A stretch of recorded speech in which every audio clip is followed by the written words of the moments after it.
Hi everyone, welcome back to This Book Belongs to Pam. Today we are going to be cooking food inspired by the cozy mystery novel Arsenic and Adobo.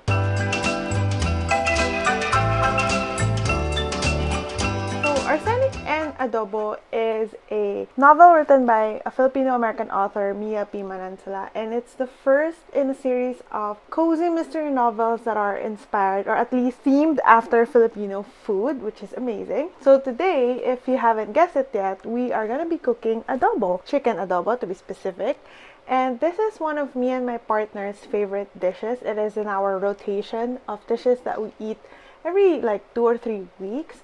And actually, it's sort of like the unofficial national dish in the Philippines. So today, I thought it would be interesting to talk about arsenic and adobo while I'm making chicken adobo. Don't worry, I'm gonna tie up my hair right now because if you're cooking in a tropical country, it's very hot. Okay, my hair is up, I have my apron on, and we are ready to cook chicken adobo.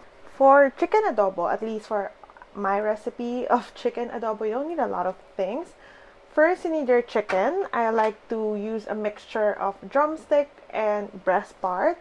And then you need soy sauce, vinegar, whole black pepper, some cooking oil, garlic, bay leaves, and a little bit of brown sugar. And then as an add-on, you can add boiled eggs in your adobo. So what is adobo anyway? If you're not familiar, it's technically a cooking method. You can make chicken adobo, pork adobo, adobong sitaw, which I believe is string beans. And it's basically just a method where you marinate and boil the meat or vegetable in soy sauce, vinegar, mixture, as well as this bay leaves and whole peppercorns. Those are kind of the basic ingredients. In this household, we love garlic, so I add quite a bit of it. I just remove the skin and then I just crush it. Let's talk a little bit about arsenic and adobo. I read this book last year. I forgot what month I read it in, but I read it last year. And it's a very casual mystery novel. It's a kind of book that you read in 1 or 2 sittings. This is the kind of book that I would love to bring with me in an airplane because I can just start and finish it in one go. Our main protagonist, Lila Macapagal, and she is an inspiring pastry chef, I believe. She just came back home to her parents. They're in the US because she broke off, or I forgot if she broke off the wedding or if her fiance broke off the wedding, but either way, she's not getting married anymore, so she moved back home to help around in her aunt's restaurant. So they run a Filipino restaurant in their hometown, and she just helps around in the kitchen, and she makes pastries. One day, they get a visit from a local food critic, Derek, and he writes for the local magazine, and he is sort of known as kind of like an asshole because he just demands absolutely everything from the restaurant, and then he always writes scathing reviews no matter how good the food is to other patrons. He just writes really bad reviews. From what I remember, he was the cause of some restaurants closing, so they're a little bit nervous because it's their family business and they don't want anyone messing around with it, especially since times are pretty hard for them right now. They're not getting as many customers as usual. Okay, so before I continue, just set aside the garlic and I open the chicken. So what I do is I use the pot that I'm gonna cook it in, and I marinate the chicken in there. So this Derek guy, he comes in, he orders whatever he wants from the menu, and then he just proceeds to become this super asshole who's trying so hard to be like a big shot. And he's sort of saying that, oh, this is too salty. And he says to Lila that, I know you're trying to be a pastry chef, but this is too sweet. Maybe you should give up right now. He's just giving off that trying so hard to be Gordon Ramsay food critic vibe. And Lila was not having it, so they have sort of like an argument over the food. I use soy sauce first.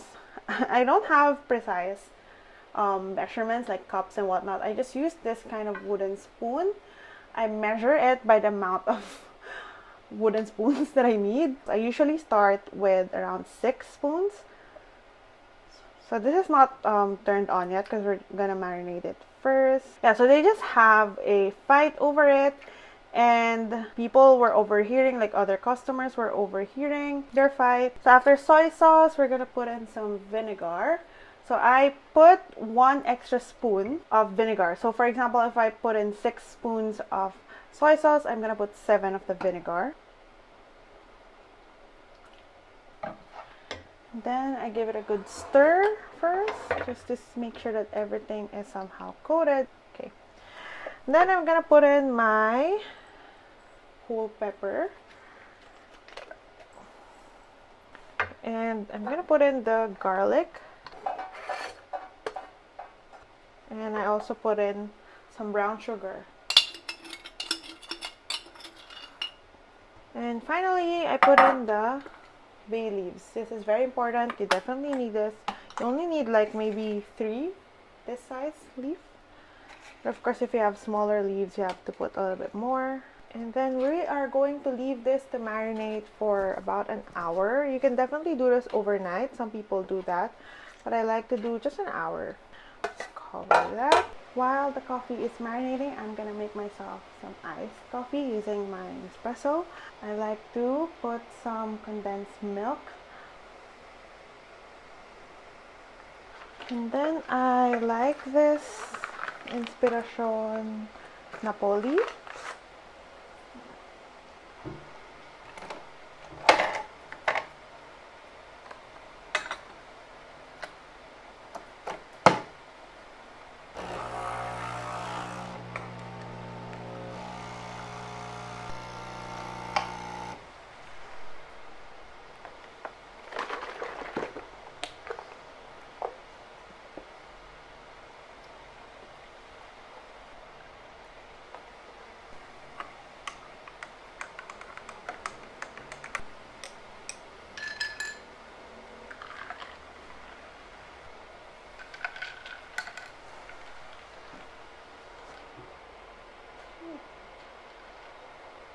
So aside from the fact that Derek has been super rude as he was trying to review the food, everything has been going great. He's talking to other patrons, and he came with a guy called Mr. Long, who I believe is the landlord for the restaurant. So everything is going well, and then suddenly he was eating his food and he started sort of convulsing while he was talking to Lila, our main girl. He started convulsing and started frothing at the mouth, and then he died. So everyone is pretty much like looking at her, looking at them, thinking, is there something in the food? Did Lila poison the food because Derek was giving him attitude about his pastries? Is there something sinister going on in here? And Lila, of course, she's desperate to prove their innocence, but of course she doesn't know if there was something in the food. Can't remember if the food that Derek ate was adobo. I actually don't think it was. I don't think it was adobo. But either way, he ate something and then he died. So the cops came, they seal off the place, and now Lila goes into this sort of journey of following leads and clues into trying to figure out what happened and why Derek died. She's thinking about what would happen to her family's business, because this is her family's livelihood and they're immigrants and they don't have any other support system. So that's sort of the setting that we find ourselves in, and it's very cozy. It's not complicated at all. It's very easy to read, and if you just want to snuggle up and feel some sort of excitement that you usually get when following sort of like a mystery book, then this is a good one for you to check out. So while we are waiting for the adobo to marinate, I'm gonna keep drinking my coffee, and I will see you after 1 hour. 1 hour later. So now that we have marinated the chicken for about an hour and a half-ish, we can start cooking it.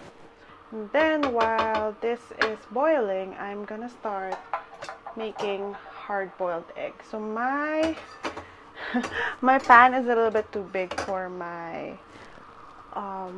stove, so we're just gonna roll with it.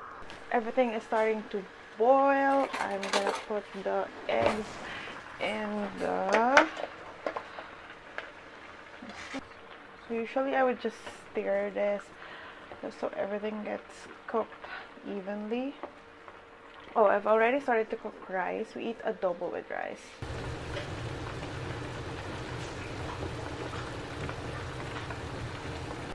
Okay, now that the chicken is cooked all the way through, this is the part where I don't know if every family does this, but actually in the Arsenic and Adobo book, there's like a page there with recipes, with Filipino recipes of food that has been mentioned throughout the novel. And for the adobo recipe of Tita Rosie, she also does this as well. But in my dad's side of the family, they don't really do this. So it just really depends on the family's recipe. So what I do is I actually separate the meat from the soup. We don't like a lot of soup, but we don't like it dry either. But now I'm gonna just fish out all of the leaves. The longer you leave it in, at some point it's going to start tasting bitter. So I usually fish it out after the chicken has cooked. And then I also fish out all of the garlic. Okay, so now I'm just gonna pour this over a separate container on the side so I can put the chicken back in and fry it. Go for it. And then I just fry it until the outsides are a bit crispy.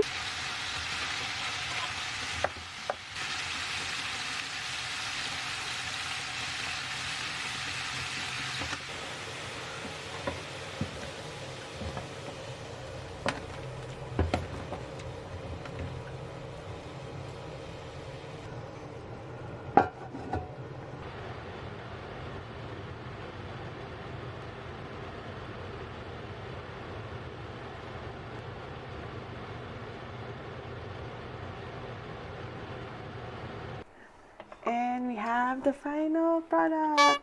This is how we usually eat adobo with rice and boiled egg. I'm gonna insert some better footage of the actual adobo, but yeah, that is it for this video. If you like this style of videos, even though it's a little bit different from actual book videos, I'm thinking of doing like a series where I cook the food that are in books that I read. It doesn't have to be Filipino food, because I do like cooking, and I think it's a great way to sort of discover new things to cook. So if you have any suggestions of books with lots of food in it, let me know in the comments and I'll try to make more videos like this. See you in the next video. Bye!